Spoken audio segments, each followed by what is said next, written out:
Baik, selamat malam Bapak Ibu. Kita mulai kelas pembinaan kita. Kita akan berdoa terlebih dahulu. Mari kita berdoa. Bapa di dalam surga, kami bersyukur sekali lagi Tuhan mengizinkan kami boleh bersama malam hari ini untuk belajar hal yang terpenting dalam kehidupan kami. Dan biarlah Tuhan bimbing kelas pembinaan kami malam hari ini dari awal hingga akhirnya. Biarlah kami boleh mendapatkan berkat, kekuatan untuk semakin memiliki karakter yang menyerupai Kristus. Terima kasih Tuhan, kami serahkan waktu ini di dalam nama Tuhan kami, Yesus Kristus. Amin. Tetap orang tua walaupun sudah tua. Ini sebenarnya tema ini berbicara tentang apa? Nah, Bapak Ibu, biasanya di masa kecil anak-anak, biasanya anak-anak itu sangat bergantung kepada orang tuanya, sehingga kalau ada apa-apa selalu tunduk pada orang tua. Ya, anak-anak itu takut kepada orang tua. Kenapa? Karena dia merasa mungkin belum mandiri. Ya, dia selalu bergantung pada orang tuanya, sehingga orang tua memegang kendali atau full otoritas kepada anak-anaknya. Tapi seiring berjalannya waktu, ketika anak-anak sudah mulai beranjak dewasa, besar, bahkan sudah berkeluarga, sudah bekerja. Nah, orang tua yang tadi ini muda, semakin hari semakin tua. Jadi anak-anak yang sudah yang kecil semakin hari juga semakin besar, bahkan semakin mandiri, semakin punya penghasilan sendiri, bahkan apalagi yang sudah berkeluarga. Nah, tatkala anak besar dan orang tua juga semakin tua, maka kita yang tadinya ditakuti oleh anak terbalik, malah menjadi orang tua yang takut kepada anaknya. Nah, kira-kira mengapa? Apakah Bapak Ibu pernah punya pengalaman semacam ini? Atau mungkin Bapak Ibu menyaksikannya sendiri? Mungkin ada orang tua yang kita kenal, kita pernah temui, waktu kecil dia begitu berotoritas terhadap anak-anaknya. Tetapi setelah anak-anaknya sudah besar, sukses, menjadi orang yang punya gitu ya, tidak lagi bergantung kepada orang tua, justru sebaliknya orang tua malah yang takut kepada anaknya. Nah, kira-kira mengapa? Ada yang tahu tidak? Yang menyebabkannya apa?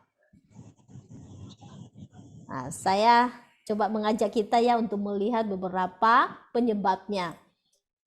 Penyebabnya itu adalah hubungan dengan anak selama ini baik dan orang tua itu tidak ingin merusak hubungan yang baik ini. Nah, itu sebabnya orang tua berusaha keras untuk menoleransi sikap anak kepada mereka. Kendati kadang sikap itu tidak terlalu positif.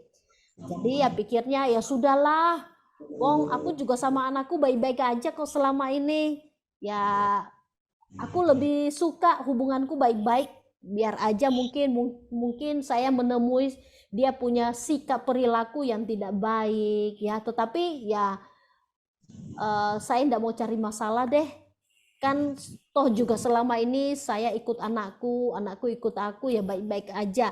Aku lebih baik mementingkan hubungan kami ini selalu harmonis, selalu baik-baik, jangan menimbulkan satu masalah.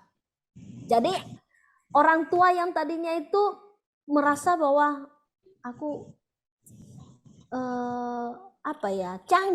canggung untuk dapat menasehatin anaknya, karena yang menyebabkan adalah dia lebih mementingkan hubungannya dengan anaknya itu baik-baik saja. Nanti kalau misalnya saya memberanikan diri untuk menegur hal yang negatif, perilaku anak saya yang tidak baik, malah menimbulkan satu kerusakan hubunganku dengan dia. Nah, daripada rusak hubunganku yang selama ini baik-baik saja, lebih baik enggak usah dah, aku tutup mulut aja, aku tutup mata saja, aku mau ikut aja apa deh kata anakku, apa deh maunya anakku, aku mau ikut aja, yang penting hubungan kami baik, dia baik sama aku baik sama dia. Ya, jadi seperti itu. Nah, berikutnya penyebabnya adalah hubungan dengan anak selama ini kurang baik dan orang tua ingin menyelamatkan apa yang tersisa dari hubungan ini. Nah, itu sebabnya mereka cenderung mengikuti kehendak anak supaya relasi itu tidak buruk. Ada ya orang tua dengan anaknya punya relasi yang tidak baik, pernah berselisih paham, pernah bersih tegang, dan tidak harmonis, sehingga orang tua tidak menginginkan hal itu terus berkepanjangan atau terus dialaminya, sehingga orang tua tidak mau menimbulkan satu masalah baru. Akhirnya orang tua lebih baik tunduk dan mau mengikuti kehendak anaknya daripada nanti menimbulkan satu masalah baru lagi. Masalahku selama ini sama anakku yang nggak harmonis, tidak baik-baik. Ya, daripada menimbulkan masalah lagi nanti, kami bertengkar lagi nanti, ya udahlah, aku ngikutin aja apa yang maunya anakku. Nah, jadi itu penyebabnya. Yang berikutnya apa? Orang tua menyadari bahwa mereka bersalah kepada anak dan sekarang ingin menebus kesalahannya. Orang tua menjadi tidak berani bersikap tegas kepada anak dan cenderung menuruti kehendaknya. Jadi pikirnya, waduh, ini anakku ini ya korban didikanku di masa lalu. Aku yang salah sebagai orang tua sehingga anakku seperti ini sekarang. Ya udahlah, karena ini adalah satu kesalahanku, maka ini konsekuensi yang harus aku jalanin. Ini konsekuensi yang aku harus hadapi. Jadi aku menjadi orang tua yang tidak berani bersikap tegas kepada anak, sehingga cenderung mengikuti apa maunya anak.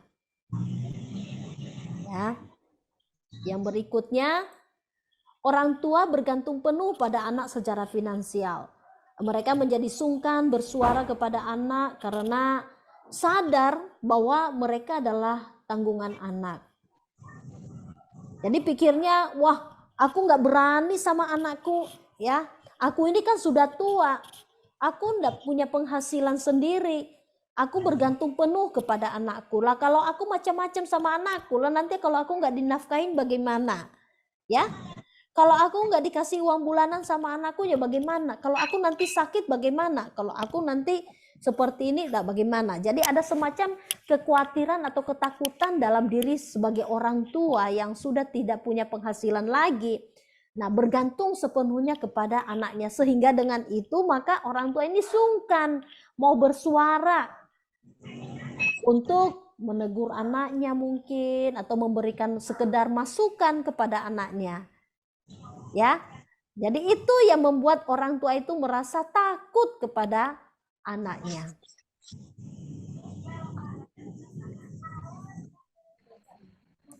Makin tua, makin membutuhkan anak.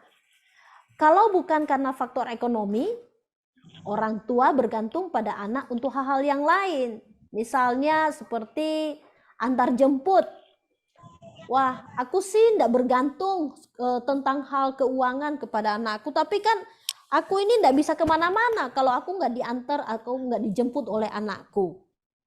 Lah kalau aku belanja kan aku butuh anakku untuk temanin aku. Nah, dan alasan kesehatan yang lainnya ya, kebutuhan kesehatan lainnya. Nah, di usia tua pun membutuhkan anak secara emosional karena kesepian. Jadi berpikir bahwa aku harus menjaga sikap, aku harus takut kepada anakku. Kenapa? Daripada nanti aku tidak diterima oleh anakku dan aku hidup sendirian. Aku tidak mau hidup sepi, aku ingin hidup bersama dengan anak-anakku. Ya, jadi semua kebutuhan ini membuat orang tua ini jadi takut kehilangan anaknya. Nah, beberapa alasan inilah yang sering kali membuat orang tua pada akhirnya itu menyebabkan ada perasaan takut atau canggung terhadap anaknya. Bagaimana sikap orang tua seharusnya?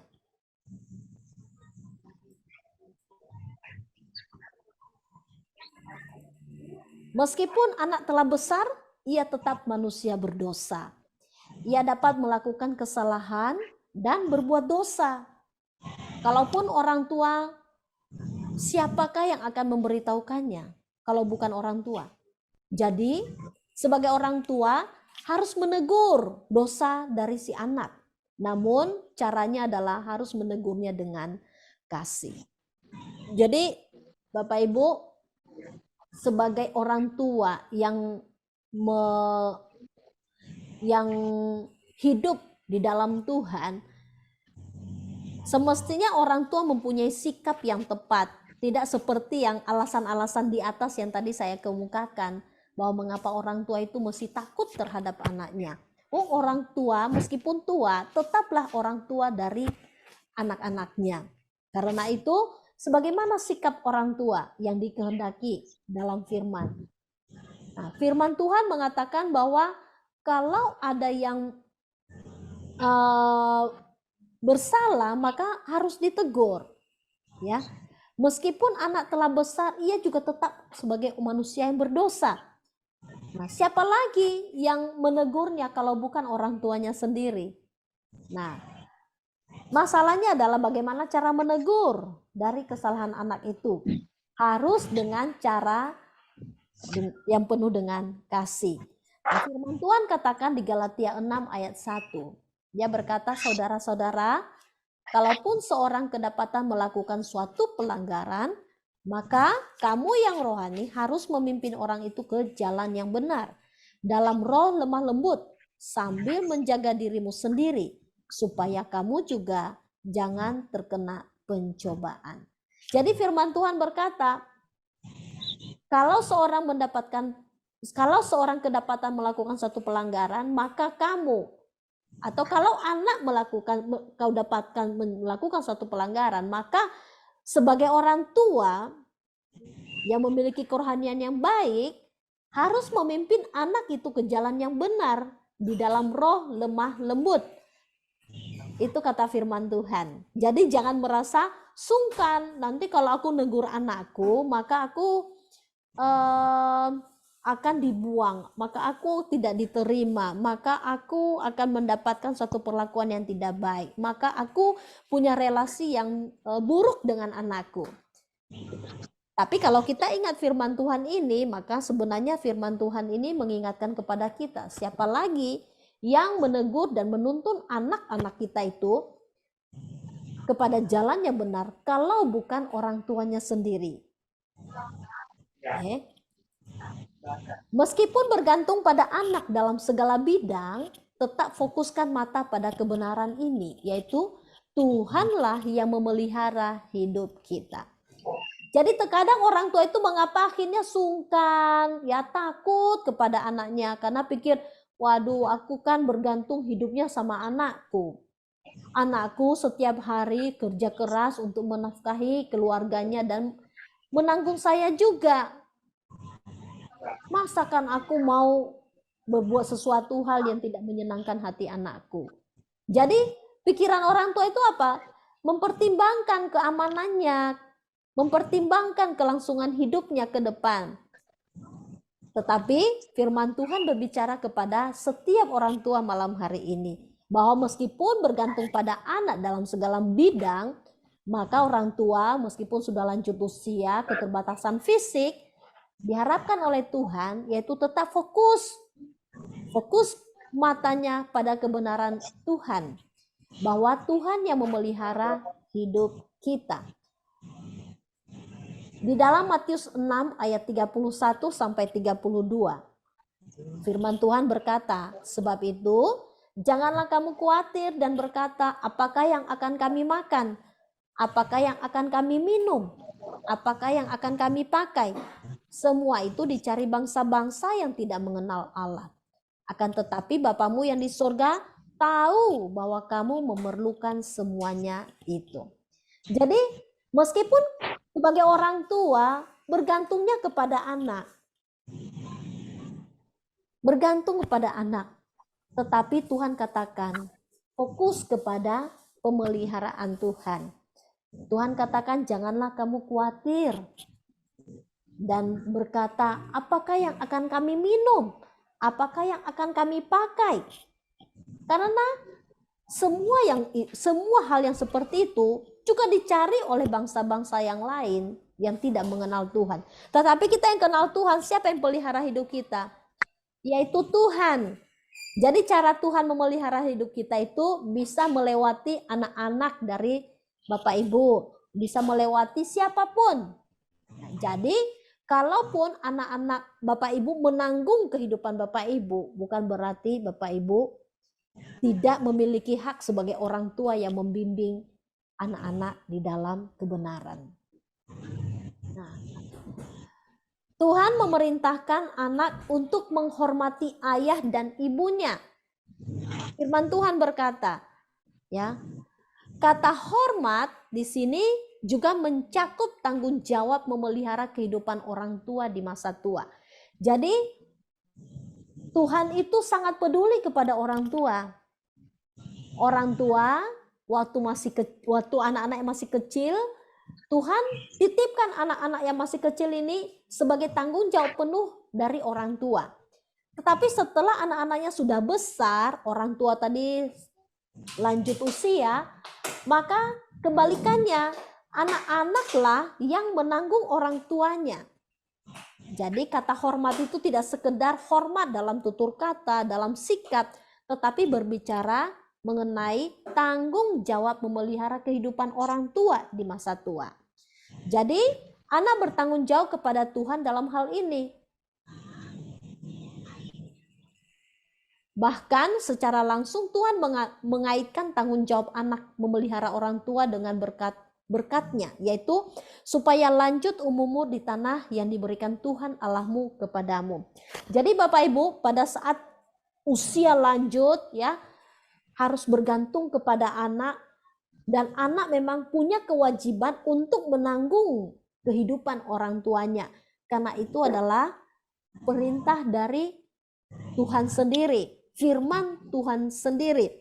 Jadi orang tua jangan merasa sungkan, merasa tidak enak, merepotkan anak, karena memang sudah sepatutnya seperti itu.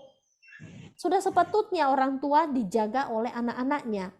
Waktu anak-anaknya masih kecil, yang jaga adalah orang tuanya. Tetapi anak-anaknya sudah dihantar besar, dewasa, bahkan berkeluarga, punya usaha sendiri.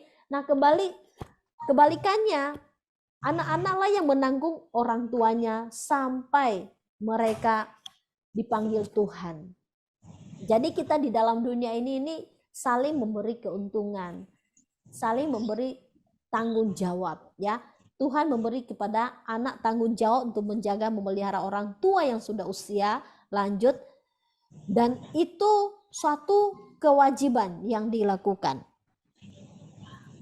Baik.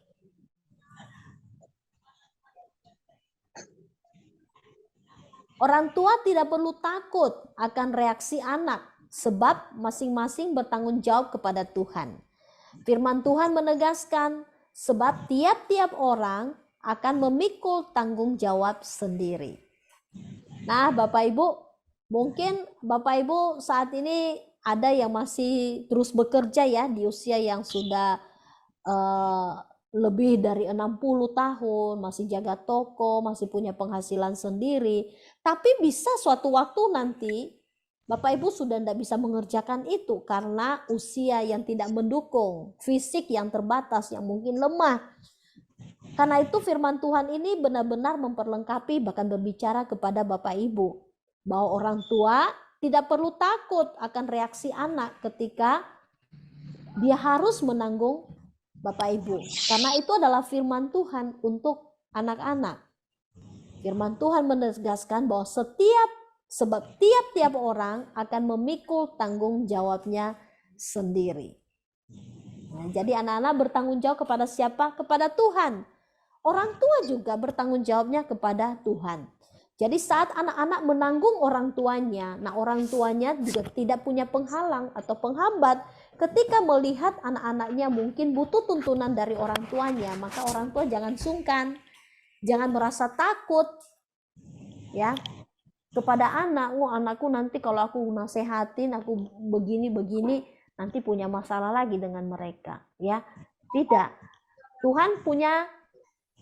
Tuhan memberi tanggung jawab masing-masing yang berbeda. Orang tua meskipun sudah tua tetap menjadi orang tua bagi anak-anaknya. Berbicaralah kepada anak. Kalau misalnya anaknya mungkin salah langkah, kalau misalnya anaknya mungkin punya perilaku yang tidak baik terhadap pasangannya, atau mungkin anaknya punya perilaku yang tidak baik terhadap anak-anaknya. Jadi orang tua meskipun uzur tetap menjadi orang tua bagi anak-anaknya. Nasehatin, bimbing, arahkan dengan cara dalam terang kasih Tuhan. Ya, tidak dengan marah-marah tentunya ya, tetapi mengarahkannya di dalam kasih. Anakku, saya pikir atau mama pikir atau papa pikir akan lebih baik, lebih bijaksana kalau anakku begini, bersikap seperti ini, ya. Sifatnya adalah mengingatkan, sifatnya adalah menasehati. Kalau dia dengar, puji Tuhan. Yang tidak dengar, yang penting Bapak Ibu telah melakukan tanggung jawab sebagai orang tua terhadap anak. Jadi hanya yang memberi saran, hanya memberi nasihat, sebatas itulah tanggung jawab dari Bapak Ibu sekalian. Selebihnya keputusan itu dari anak-anak Bapak Ibu. Ya. Bila memang bersalah kepada anak, orang tua mesti meminta maaf kepada anaknya. Ini adalah pertanggungjawaban di hadapan Tuhan. Kalaupun anak tidak menuntut permintaan maaf, tetap harus melakukannya demi Tuhan. Karena Tuhan menginginkan kita mengakui kesalahan kita. Kalau kita salah ya sudah minta maaf. Sekalipun memang ada anak yang mama, papa, gak usah lah minta maaf, enggak apa-apa. Tetapi itu kata anak. Tapi kata firman Tuhan adalah lebih baik ya kita melepaskan meminta maaf kepada anak kita bila kita memang salah sebagai orang tua. Karena itu hendaklah kamu saling mengaku dosamu dan saling mendoakan supaya kamu sembuh. Itu kata firman Tuhan. Kalau ada anak di sini tentunya disampaikan bahwa anak juga kalau salah harus minta maaf kepada orang tua. Tetapi karena anak tidak ada di sini, hanya ada orang tua, maka dikatakan orang tua meskipun kita orang tua, kalau kita salah, maka jangan canggung untuk dapat mengatakan maaf kepada anak-anak kita ketika kita melakukan satu kelalaian atau suatu kesalahan yang menyakitkan mereka. Nah, sebagai kesimpulannya adalah orang tua tidak perlu takut kepada anak. Sekalipun badan mereka kuat, besar, punya penghasilan lebih baik, lebih banyak dari Bapak Ibu, ya. Atau mereka punya harta kekayaan lebih banyak dari Bapak Ibu, jangan takut kepada anak, ya. Relasi orang tua anak di masa tua tidak harus berubah menjadi sebuah relasi takut. Ya. Perlu saling menghormati, bukan merasa takut. Dan hormat keluar dari kehidupan yang benar di hadapan Tuhan. Kalau misalnya saat ini Bapak Ibu mengatakan, waduh, bagaimana kita tidak takut sama anak ya? Anak itu selalu menggurui kita malah, ya. Apa-apa kita diberitahu, mama ini nggak ngerti begini. Bapak, papa ini nggak ngerti ya. Mestinya begini. Malah justru anak yang ngajarin kita sehingga orang tua mundur teratur, yang merasa takut sama anak ya. Waduh, bagaimana ini? Baru ngomong satu kata, anakku sudah ngomong 10 kata, ya. Jadi ya nggak bisa berkutik lagi sama anak saya. Sekarang apa-apa saya mesti tanya anak. Bagaimana caranya menyalakan HP? Bagaimana caranya mematikan HP? Bagaimana caranya menggunakan aplikasi Zoom? Semuanya nanya anak. Nah, apa yang mau ku nasehatin? Wah, anakku semuanya ngajarin saya. Benar ya? Kita suka mengatakan seperti itu. Apa yang mau ku omongin lagi? Wah, anakku yang suka ngajarin aku tiap hari. Mama enggak boleh begini, mama, bapak enggak boleh begitu. Sehingga timbul perasaan canggung ya. Jadi kalau mau ngomongin anak itu, aduh gimana ya. Jadi ada rata-rata orang tua yang sudah uzur itu merasa sungkan mau ngomongin anaknya. Kenapa? Merasa anaknya itu sudah banyak tahu. Padahal sebenarnya tidak. Secara pengetahuan mungkin anak bisa. Secara intelektual kepintaran mungkin anak bisa. Lebih bisa dari orang tua. Karena memang zamannya beda. Zamannya orang tua dulu sama zamannya anak-anak sekarang ini beda. Dulu mungkin ya tidak ada yang alat-alat elektronik, HP dan lain sebagainya. Tetapi sekarang sudah canggih ya. Sehingga dari kemajuan zaman ini banyak informasi-informasi, pengetahuan-pengetahuan yang semakin memperlengkapi banyak anak-anak dari Bapak Ibu. Sehingga Bapak Ibu merasa, waduh banyak, aku malah yang digurui. Saya boro-boro saya mau ngomong A, B, C. Malah anakku yang sudah komentarin saya ini dan itu. Ya, jadi Bapak Ibu Saudara sekalian, tidak salah kalau misalnya menemui anak-anak yang suka menggurui orang tuanya. Tetapi sebenarnya mereka itu menggurui hanya sebatas dari pengetahuan intelektualnya mereka. Tetapi secara rohani, Bapak Ibu yang sudah duluan mengenal Tuhan, cinta Tuhan, bahkan yang punya banyak waktu bergaul dengan Tuhan hari demi hari, pasti punya pengalaman rohani yang tidak dimiliki oleh anak-anak, dan itu dipakai oleh Tuhan menjadi berkat bagi anak-anak. Jadi orang tua itu ibarat lampu stopan, ya tahu ya lampu stopan. Lampu merah kalau kita di perempatan jalan, kalau ada lampu merah itu berarti stop. Kalau ada lampu kuning artinya apa? Hati-hati ya, siap-siap.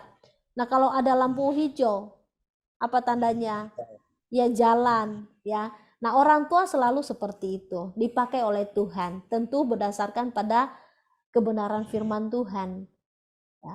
Orang tua pasti punya fungsi kepada anak-anaknya, meskipun sudah uzur, tetapi Tuhan punya titipan bahwa orang tua ini punya pengalaman lebih daripada anak-anaknya, apalagi ketika bergaul dengan firman Tuhan. Jadi Tuhan pakai orang tua yang sudah lanjut usia ini menjadi berperan menjadi lampu stopan yang memberi aba-aba kepada anak-anaknya. Kapan anak-anaknya harus dikatakan berhenti, kapan anak-anaknya harus dikatakan hati-hati, atau kapan anak-anaknya dikatakan ayo jalan ya. Nah Bapak Ibu, dari firman Tuhan pada malam hari ini, kira-kira siapa yang mau sharing untuk kita, mungkin punya pengalaman yang bisa memberkati satu dengan yang lain, menguatkan satu dengan yang lain, atau mungkin nanti ada hal yang kita nanti bisa jadikan sebagai pokok doa kita.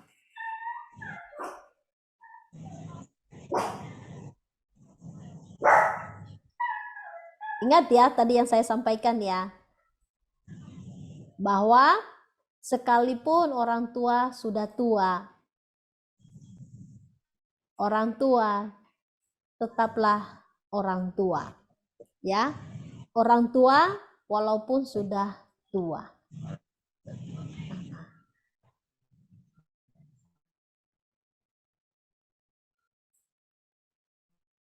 Baik, ada yang mau bertanya atau ada yang mau sharing kesaksian?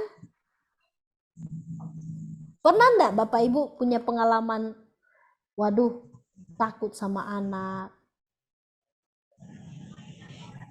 sungkan pada anak?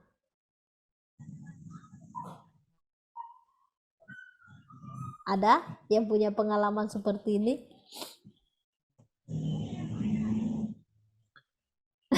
Sungkan semuanya. Ya, Sih enggak. Tapi kalau ditegur kayaknya enggak ini. Mereka lebih istilahnya lebih ngerti dari kita gitu loh. Kayak tegur anaknya kan. Ya, Mereka tuh ada caranya sendiri gitu loh. Jadi mama enggak usah tegur, biar saya aja yang tegur gitu loh. Oh iya iya iya iya. Heeh. Iya, kadang ya iya. Oh, maksudnya berbicara kepada cucu gitu kah? Ya, Oh iya iya. Heeh. Ya, kadang juga ada yang seperti itu. Nah, alangkah lebih bagus kalau seandainya anak sendiri yang mengatakan biar saya yang tegur. Alangkah lebih bagus. Jadi memang ada anak yang terbuka. Aduh, pokoknya mau mau amah atau akong mau nasehatin, mau tegur cucu ya silakan. Tapi ada juga yang anak yang merasa ini wilayah saya. Ya, anak sama menantu ini wilayah saya. Jadi kalau caranya beda, semua caranya beda. Kalau cara zaman dulu kan sama zaman sekarang beda. iya Mereka betul. lebih pinter. Iya, Ya. iya. Tapi ada ini AI, kalau misalnya apa ya, ada cucu yang berulah misalnya ya, cucu yang berulah gitu. Nah, kemudian ama yang tahu ini kan ngomong gitu ya, menasehatin begitu ya. Ya iya, Iya, menasehati ya. Itu kadang ada papa dan mama yang bisa terima, tapi ada juga yang nggak bisa terima. Nah, kalau misalnya papa mamanya bisa terima, berarti nggak masalah. Kalau nggak bisa terima, itu berarti berikutnya amah yang beritahukan kepada anak atau menantu, tadi si cucu A begini, si cucu B begini, gitu ya. Tolong nanti disampaikan ya, supaya dia tidak terulang. Nah, bisa juga seperti itu. Nah, kita hanya membaca caranya saja. Ini tipe-tipe anak menantu ini kan beda ya. Beda-beda. Ada yang bisa terbuka langsung, ada yang tidak bisa terbuka. Ya. ya. Masalah HP gitu juga kan semua. Aha. Kita nggak ngerti, mereka lebih ngerti. Ya, benar AI. Mm-mm. Kalau di masalah penggunaan HP itu kita tidak bisa pungkiri bahwa anak-anak Iya, zaman sekarang ini lebih pintar dari kita. iya. Ya. Cucu-cucu juga lebih pinter dari kita. Ah, benar, lebih pintar dan justru bagus itu AI. Bagus kalau mereka lebih menguasai dari kita. Nah, cuman masalahnya kita kan enggak tahu nih ya, enggak tahu. Nah, tapi yang kita tahu adalah waktu dalam penggunaannya. Ya kan? Iya. Ama pasti tahu kalau melulu sepanjang hari menggunakan HP misalnya. Yang Ama tahu apa? Jangan lama-lama ya cu, nanti matanya sakit loh. Ada Iya. waktu. Nah itu yang namanya tadi butuh jadi lampu merah itu. Lampu merah, lampu hijau, lampu kuning. Hanya memberikan aba-aba saja. Anak-anak memang tahu lebih canggih dari kita, tetapi mereka masih terbatas dalam berhikmat, ya, Iya. terbatas dalam bersikap bijaksana dalam menghadapi, sehingga butuh angkong, butuh ama di sana, ya. Kadang lagi misalnya nih ya, ada juga yang anak dan menantu yang tidak bisa terbuka dengan orang tuanya, gitu ya. Misalnya ada satu keributan lah ya, keributan di dalam rumah tangganya mereka.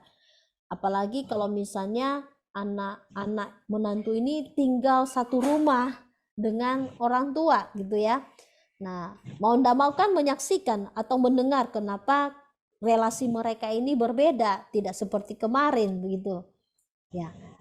Nah, bagaimana kita bisa menjadi pengingat bagi anak atau menantu begini nih, kita harus bersikap netral ya. Banyak orang tua yang hanya pro salah satu, misalnya dia pro sama anaknya saja, menantu tidak. Ya, justru itu menjadi suatu masalah besar nantinya. Tapi yang lebih bagus apa? Menganggap semuanya sama. Atau kalau bisa lebih baik pro kepada menantu. Kenapa? Kalau misalnya pro kepada menantu, maka menantu merasa aku loh dicintai sama mertuaku. Meskipun anaknya ini misalnya punya masalah dengan saya, tetapi menantu tetap memberi perhatian pada saya. Ya, memberi perhatian itu berarti saya disayang. Sehingga menantu ini akhirnya karena dia mungkin salah pada saat itu, karena disayang, diberikan mendapat perhatian dari mertuanya, maka otomatis dia sadar bahwa aku salah, aku telah menyakiti anaknya. Itu satu positif ya, hal yang positif. Jadi pada saat ribut rumah tangga anak, maka jangan bela salah satu atau jangan bela anak. Ya, jangan bela anak, lebih baik ngomong sama menantu. Jadi sahabat buat menantu, sehingga dari situlah trik suatu penyelesaian dari sebuah masalah. Karena rata-rata yang menjadi suatu masalah, semakin memicu masalah ini semakin lebih besar adalah ketika orang tua pro kepada anaknya, sehingga menantu yang ada di dalam rumah itu merasa tidak ada yang berpihak padaku. Aku sendiri di sini. Yang aku hadapi anak, pasangan, dan mertua. Lah aku sendiri di sini. Jadi dia merasa sendirian, tidak ada yang berpihak pada dia. Nah, sehingga semakin ruwet tuh masalah, semakin ruwet pemikirannya yang jelek lah ya. Tetapi ketika orang tua itu berpihak kepada menantu, otomatis menantu merasa sejelek-jeleknya aku, ternyata orang tua masih memberi perhatian padaku. Maka apa yang dia pikirkan, aku tidak boleh mengecewakan mertuaku. Aku harus membangun rumah tangga aku lebih baik. Aku lo buruk, aku lo jahat pada pasanganku, tetapi toh dia perhatian padaku. Dia sayang padaku. Ya. Betul semua. Iya. Ada lagi ya?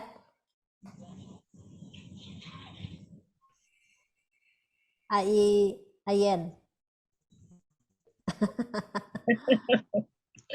Ya begitulah yang kayak tadi. Memang kita harus sayang dua-duanya, jangan berpihak salah satu gitu. Memang nanti kan gimana gitu. Nah. Betul.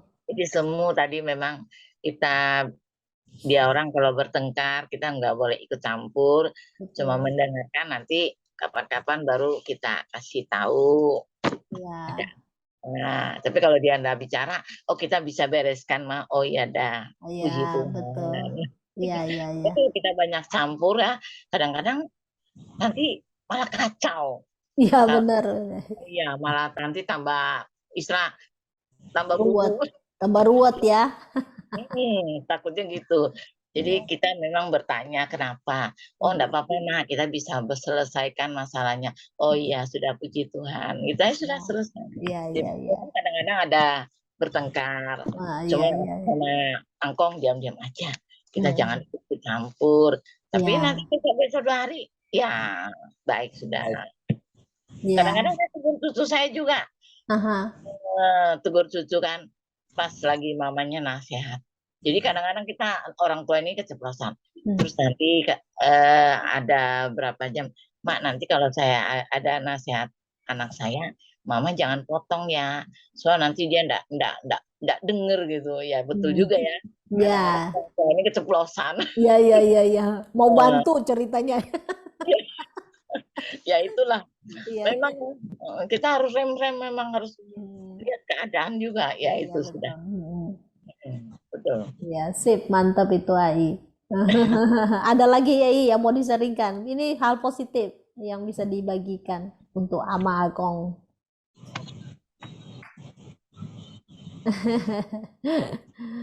Ya, begitu.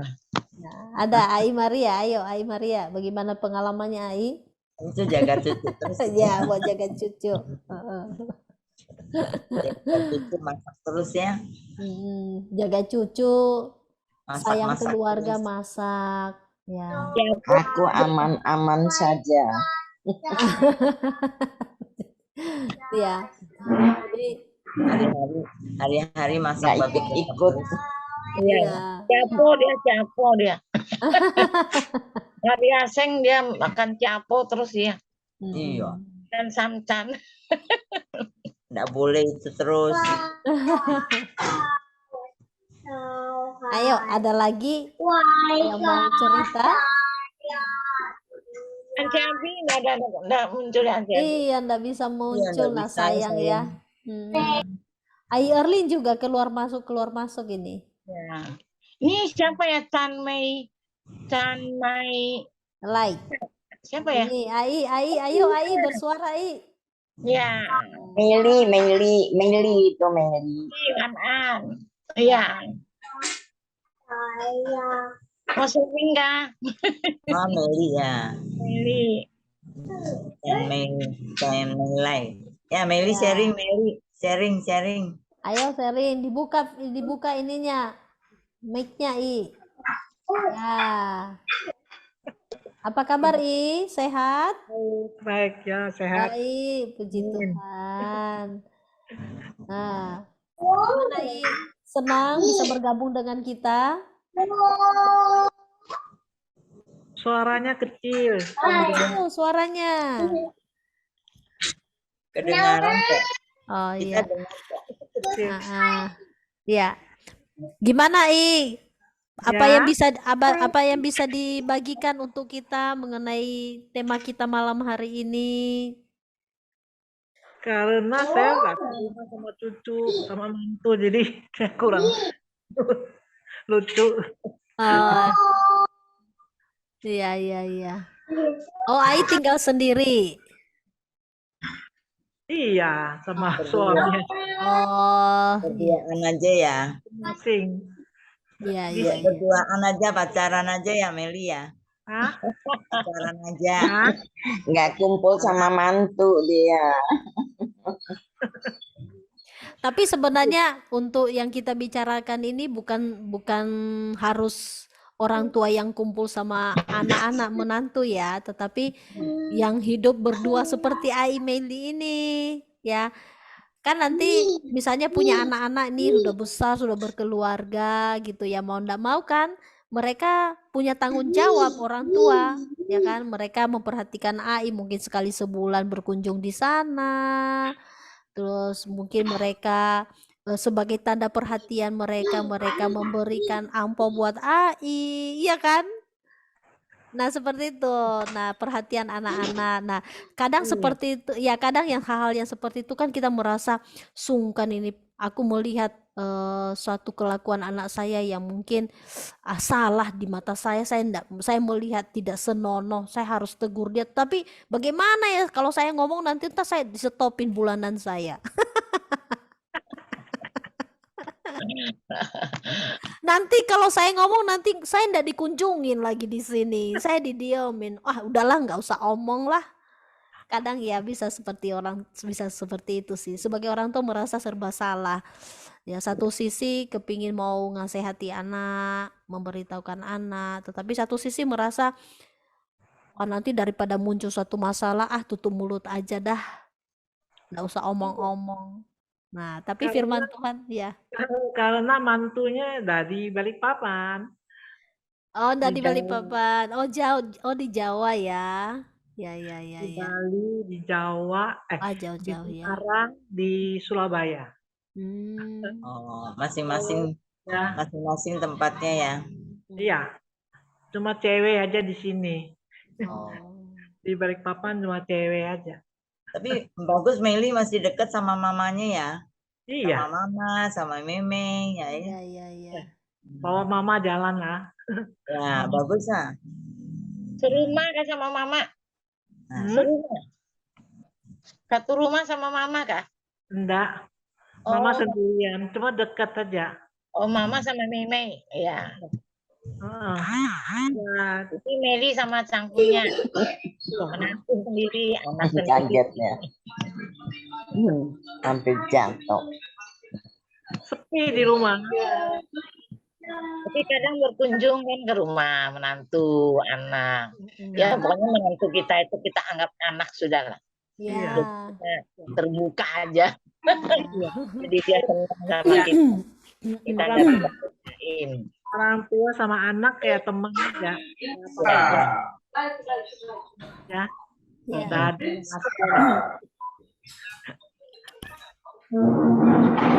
Tadi Baik, ada lagi yang mau bercerita untuk kita? Maria. Maria ada Di cerita sini, kan? di sini ada Su Acai, ada Ya, Suwenan Su ya, Acai. Suwenan ya. Oh ini Su Acai, Su Ayerlin. Acai.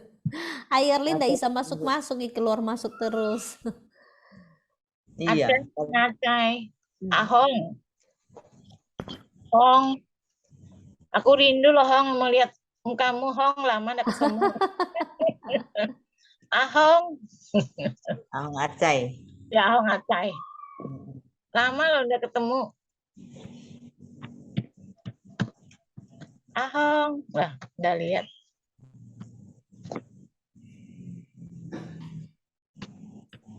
Oke. Liliana siapa ya semua? Liliana. Sepertinya ini Celili deh ya. Ya. Cecenya Elik. Elik ya. Iya. Oh, Cecenya Elik. Iya, yuk buka kamera, Ci. Iya, mau kenalin. Liliana buka kamera. Ini Makanya juga nggak ada link-linknya. Ayo Ing, buka mukamu, kasih lihat. Banyak Kalau- yang mau kenalan gitu nah. tahu ya. Calon Link pengurus juga. masa depan. Pengen Mana Ling? Yang ikut habis ke Medan, Ling. Ada Cotno Jani juga. Nah, link-link nah. Nah, itu link-linknya. Ayo Ling, sharing Ling. Nah, Nah, ayo saya I, bagaimana I? Apa yang mau dibagikan untuk kita I? Link-link. Ya, Tuh. ya itulah semua namanya kita ikut kumpul sama mantu ya, ya Ya. harus bagus diamlah daripada Iya. hanya ngomong ya. Iya, Soalnya iya. cucu juga seringnya di loteng aja, jadi jarang turun. Oh, gitu ya. Ya. Dia Berarti senang ini hotel. mertua yang Liliana. takut mantu santai. semua ya, pada diam semua ya. Lebih bagus diam lah, ya kan? Lebih enak. Jangan Selesai diam masak. Ling. Jangan Hah? diam Ling, ajak nyanyi. Santai aja, misalnya selesai masak sudah santai. Santai. Saya semua. Ajak ke gereja aja I. Iya, itulah. Kadang mau ke gereja, nggak ada teman, rasanya bagaimana ya? Kepingin juga gereja sana aja, tapi ya kayak nantilah sekali Ada jemput link. Acai bisa jemput. Iya, dijemput. ya. Ah, cuma kalau malam minggu Sabtu telepon dulu. Pagi Oh, iya. jam 7:30 jam 8. Ibadahnya jam berapa sih? Gunung Kawi jemput dia. Oh ya, kalau di Pandansari jam 9 pagi I. Jam 9 pagi ya. Ya. Nanti sekali-sekali ke sana. Iya. Ajak suaminya, ajak anak-anak boleh. Ai di daerah mana rumahnya I? Aku Karangrejo. Oh, dekat aja. Karangrejo Acai yang jemput Nih biasanya. ada susu Acai di sini nah. Susu Acai Nah, dengar iya. kayaknya nih. Saya lewat Jadi situ. bisa janjian nanti untuk jemput. Iya, Gampang aja deh, biar ke Acai nggak jemput bisa naik vaksin. Hebat Cuma dong bisa Maxim. pulangnya nggak bisa manggil Maxin. Mungkin kalau pulangnya bisa ikut ke Acai. Ah, ya. bisa diatur I. Iya. Nah. Cuma kalau mau pergi ikut Acai harus pagi Ling jam 8. Iya, makanya kita kan lagi masak, lagi ini, lagi. Jemput Cing Ai sama Cecenya. Siapa? Cimbi yang di Gang Pelita itu. Oh ya. Oh, Gang Pelita berarti sama ya. Bisa aja juga sama Ko Ahong. Sama Ko Ahong. Oh iya. Ya. Ajak suamimu. Oh iya, iya. Ya. Ya, kemarin kayaknya barusan di PI ya. Oke. Ini Yesus Acai dengar di sini nih. Iya, Erlin. Wah, Erlin. Nah ini Erlin udah Akhirnya. muncul lagi loh. Nah, Erlin Dengan udah perjuangan. Ya, Keluar masuk. bisa loh. Aku makanya masih Erlin, keluar Erlin. saya cari si lagi di Abi. habis, telepon nggak bisa masuk. Iya, Abi. Yabi juga sayang nggak bisa gabung. Iya. Nah, Ayo Erlin Erlin. Mana Erlin? hilang lagi. Macet dia, macet. Ada Erlin ada. Mungkin baterainya habis itu jadi mati HP-nya. Iya, Lupa Sinyal dicas. sih, sinyalnya. Iya, Iya. sinyal betul. Ya. Iya, sinyalnya kurang bagus. Iya. aku juga mau Memang update kalau ini. sudah berbagi gini pasti gini loh, tiap kali Habis loh. anunya baterainya mau dicas yuk. Saya juga ini HP-nya juga baterainya habis. Aku sambil cas, sambil Oke. cas ini sambil. Nah, berarti ini tandanya kita berdoa ya. Ya. Ada yang pokok doa yang mau didoakan? Ai, Susu. Nah, mau Ada titipan doa semua Oh ya, apa Eh, Chantal? dari ibu ketua kita ini, suami dari IMEI lagi sakit COVID, tolong doain katanya. IMEI. Oh, makanya IMEI nggak hadir ada. Oh, Ya, medinya. suaminya lagi sakit COVID, Di tolong mana? doakan. Di mana ya? Hmm. Di sini kah? Di Balikpapan Nggak tahu. sini? Oh, nggak tahu ya. Iya, kayaknya di rumah, tapi nggak tahu Oke. apa kayaknya di rumah ini. Oke, ya Chantal. Ya, semua doain juga mertua. Oh Mertua ya, saya ini juga. ya masih sakit ya. Iya, heeh. Oke, baik. Nah, ya, ada lagi mungkin yang mau kita doakan? Kok Aka, anu Ya, dia kan Susu Aka ya dalam pemulihan ya. minggu check up, jadi besok lagi ngecek dokter, cek darah sama anu kan apa jantung, baru Kemo. nanti mau kemo lagi, kemoterapi yang kelima ini. Oh, Tiap iya, minggu ya. iya, iya, iya. Susu Aka semangat ya, Su. Ya Kak, Oh, di sana ya sebelah ya. ya semua Ya. lagi baring-baring. Iya, iya, iya, iya.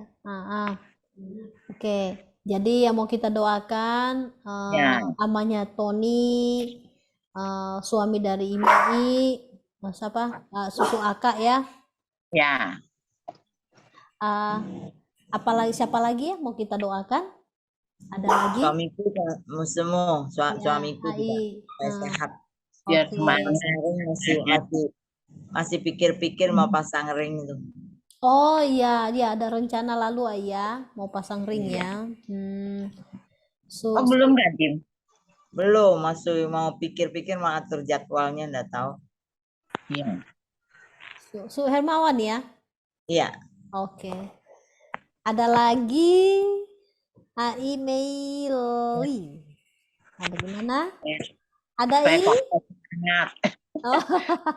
Bisa makan. Ya makannya dikit-dikit semua.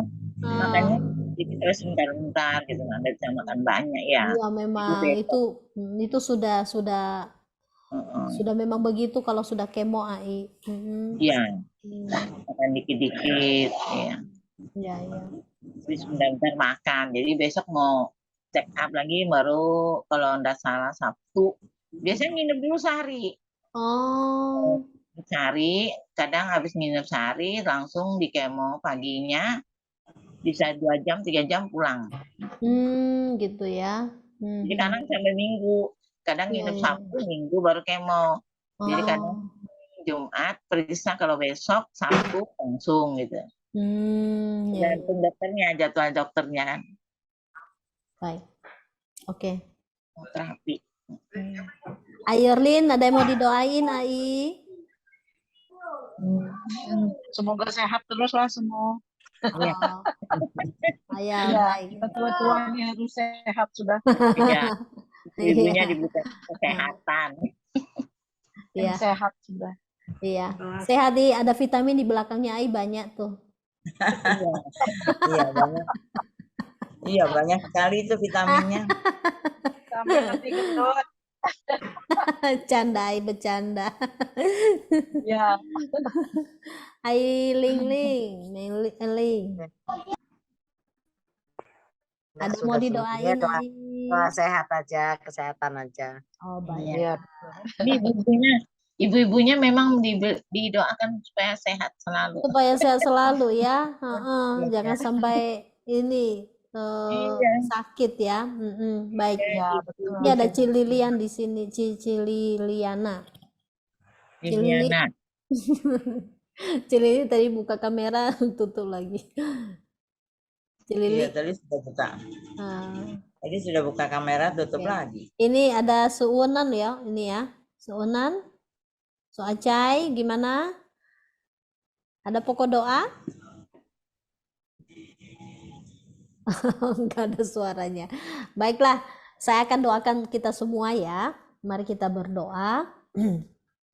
Bapa di surga, terima kasih untuk anugerah Tuhan boleh mengikuti kelas malam hari ini. Dan hambamu mendoakan bagi segenap orang tua yang bergabung dalam Zoom malam hari ini. Tolong agar untuk menjadi orang tua yang dikehendaki oleh Tuhan, sungguh boleh dimampukan oleh Engkau melalui Roh Kudus, memiliki peran yang baik di dalam mendidik, mengarahkan anak-anak di dalam Tuhan. Dan biarlah Engkau pakai orang tua yang boleh menjadi saluran berkat Tuhan di dalam keluarga mereka masing-masing. Dan saat ini ya Tuhan, hambamu mendoakan untuk jemaatmu yang sakit. Kami mendoakan untuk nenek dari Tony yang masih terus dalam kelemahan tubuh. Kami doakan juga untuk susu Aka, di mana besok akan check up dan direncanakan setelah itu akan kemo. Demikian juga kami mendoakan untuk suami dari IMEI yang terkena COVID dan masih terus dalam proses pemulihan. Kami mendoakan Tuhan kiranya Engkau jamah mereka yang sakit, pulihkan. Dan terlebih dari semuanya itu Tuhan, tolong kuatkan hati, kuatkan iman, beri pengharapan dan semangat di dalam Tuhan. Sehingga dengan hati yang gembira mereka boleh dikuatkan, disehatkan kembali. Kami mendoakan bagi obat-obatan yang mengalir dalam tubuh, mari Tuhan berkati menjadi alat Tuhan untuk dapat memulihkan yang sakit. Dan kami mendoakan juga untuk Su Hermawan yang rencana juga untuk memasang ring, tapi masih belum memutuskan satu keputusan yang tepat. Kiranya Tuhan ya boleh menunjukkan cara yang tepat, sehingga Su Hermawan juga boleh tidak ragu-ragu tetapi berani melangkah dengan satu keputusan yang pasti, apakah memasang ring atau bagaimana. Kami serahkan ke dokter yang akan menangani, kiranya Tuhan juga yang boleh memberkati dan memakai dokter ini boleh menjadi alat di tangan Tuhan. Kami serahkan untuk Ai Reni Seng, kami doakan juga untuk Ai Maria Seng, kami doakan untuk Ai Meili, untuk Ai Ayen, juga untuk Ai Erlin, untuk Ai Lingling, untuk Liliana, untuk Su Acai, dan juga untuk Su Wenan yang bergabung malam hari ini ya Tuhan. Dengan sehati kami mendoakan kesehatan mereka. Tuhan berikan kekuatan, berikan kesehatan tubuh, terlebih ketika begitu banyak wabah virus yang merebak di masyarakat saat ini. Kami mendoakan Engkau benteng kami, Engkau pelindungan kami. Beri kepada setiap orang tua kami ini kekuatan, kesehatan dari Engkau ya Tuhan, sehingga Engkau pakai mereka boleh menjadi berkat bagi keluarga, menjaga, memelihara keluarga mereka, bekerja dalam kehidupan sehari-hari. Kiranya dengan kesehatan yang ada mereka pun diberkati oleh Tuhan untuk menjadi berkat. Dan terlebih dari semuanya itu kuatkan iman, pengharapan mereka di dalam Engkau. Apapun yang dialami, mereka boleh berharap bergantung sepenuhnya kepada Tuhan saja. Kami mau mengakhiri persekutuan kami malam hari ini Tuhan. Kami mau beristirahat sepanjang malam hari Tuhan. Naungi kami dengan pertolongan Tuhan saja. Terima kasih. Dalam nama Tuhan Yesus kami berdoa dan mengakhiri persekutuan ini. Amin.